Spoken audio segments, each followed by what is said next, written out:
Okay, we're here for our weekly media availability with our offensive coordinator, Bill Musgrave. If you do have questions, please let me know in the chat and we'll call on you. We'll get started with Jake Curtis from Cal Sports Report. Yeah, Bill, how would you assess the offense's performance against Oregon State, particularly the offensive line? Yeah, those young guys did a super job.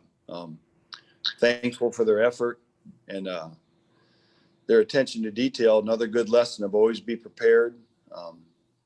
They were told on Friday that there was a chance they could play. So, of course, they weren't given a lot of reps during the week, but they stepped in and did a real admirable job. How about the offense in general? Well, we want to score more points. We didn't score enough to win. So, we're a little agitated this week, just like we were last week. We want to do our part so we can get the result we want on the scoreboard. Thanks. Okay, we'll move to Trace Travers from Rivals. Yeah, I wanted to ask, was there anything in particular that wasn't opening up in the run game, or what issues did you see there? Well, we had our moments where we hit a couple creases. Otherwise, we were trying to, go forward with most of our plays, not all of them, giving our guys a chance to almost learn on the job. Our whole offense, we're learning on the job, especially with 4 out of 5 new guys on the O-line after the second quarter. So we're trying to find some creases for our guys and also call some plays that weren't too exotic so we knew who to block and what our assignments might be. Gotcha. And something when we talked to Chase last night, he mentioned you have some sort of grading system for quarterbacks. He said he graded out at a 92%. Can you take us through kind of what goes into that grading system? Yeah, we're trying to give the quarterbacks feedback always, both in practice and in game, just so they know whether they're doing it right or we'd like for them to do it differently, going forward. So we're always grading their footwork, their progression, their accuracy when they throw it. And then overall, really their, not only the progression, but their decision making. A lot of quarterbacking has to do with situational football. Don't take a sack when we're in field goal range. Know when to take a sack. Find a safe place to ditch it. Essentially, know what to do if it's not there. Most of the guys know what to do and have the ability to do it when it is there. But really good quarterbacking happens when you know what to do when it's not there, and you can move to the second or third guy in the progression and also scamper around if you need to, use your legs or find a safe place to ditch it. So Chase did a nice job with a lot of those categories on Saturday. Thank you. Okay, we'll go to Jasper Sundin from the Daily Cal. Hey, Coach. So it sounds like Chase got a 92%, which I don't think anyone, especially me as a student, would scoff at. But what do you think he would need to do to get up to the 100 there?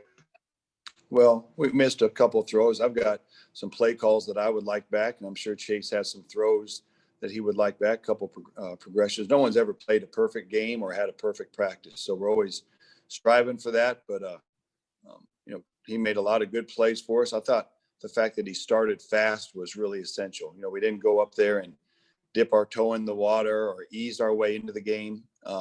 We started fast. We ran the ball well initially, and then when we asked Chase to make some throws, he was right on. Made some really good throws to get us the lead there at the halftime, and that was exciting to see.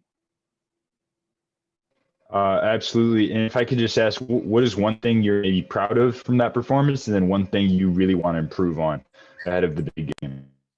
Well, I think we started fast. We're proud of that. We want to move the ball. We want to keep our defense on the bench where they can be nice and rested, keep the opposing offense on their bench where they belong. We not only want to, possess the ball, but we also want to create some explosives. And we were better in that regard than we were the initial week down there at the Rose Bowl. So we want to continue to climb and creating explosive plays, perhaps where we don't have to convert so many third downs on a regular basis.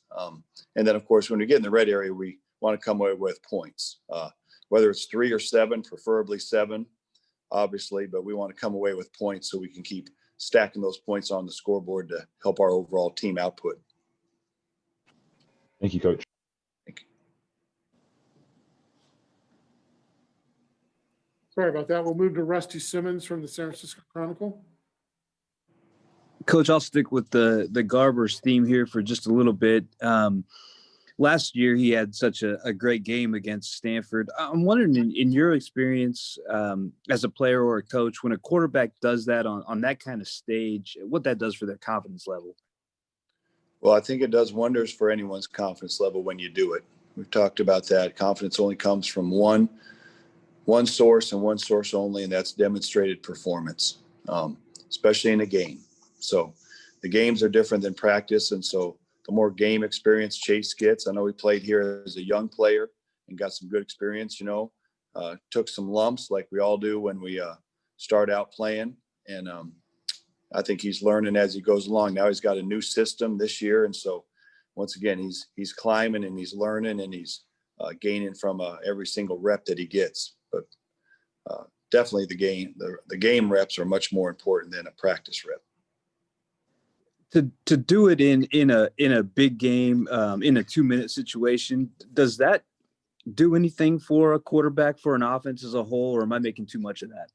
No, it all contributes to the whole product. So I think it's good for those guys to know, no matter if the deck is stacked against them or they are up on top and they need to preserve a victory, with a 4-minute ceiling drive. I think it's those crucial moments in the fourth quarter are definite confidence builders.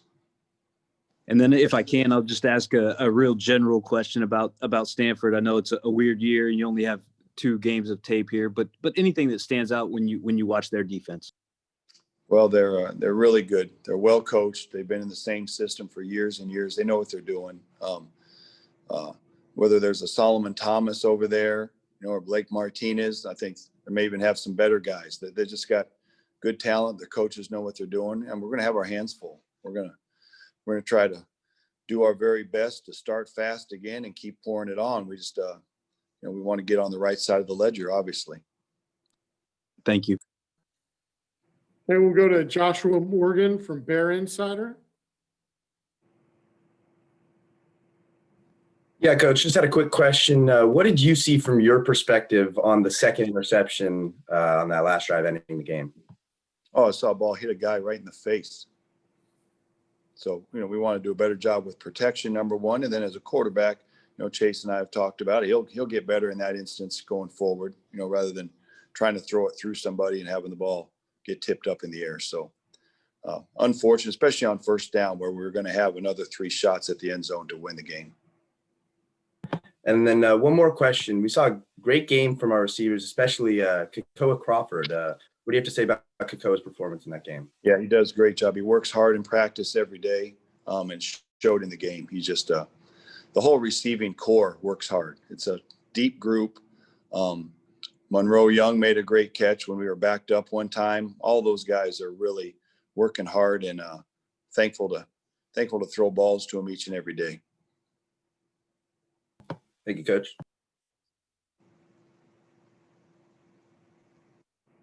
Okay, guys, anybody with a final question? Okay, actually, Jasper Sundin from the Daily Cal. Go ahead. Sorry to take too much of your time, Coach. Real quick, I know you guys as a team struggle with the quarantine and contact tracing situation. Has that changed your approach at all to where you put players in practice, who you put in proximity to whom, and just, to avoid that sort of total loss at one position? No, it hasn't affected us. I don't think the practice is part of the criteria. It's other stuff off the field. Absolutely. Thanks so much, Coach. Okay, thanks. Okay, anybody with a final question now? Okay, thanks a lot, Coach. Really appreciate your time. Yeah, thank you. Bye. Goodbye.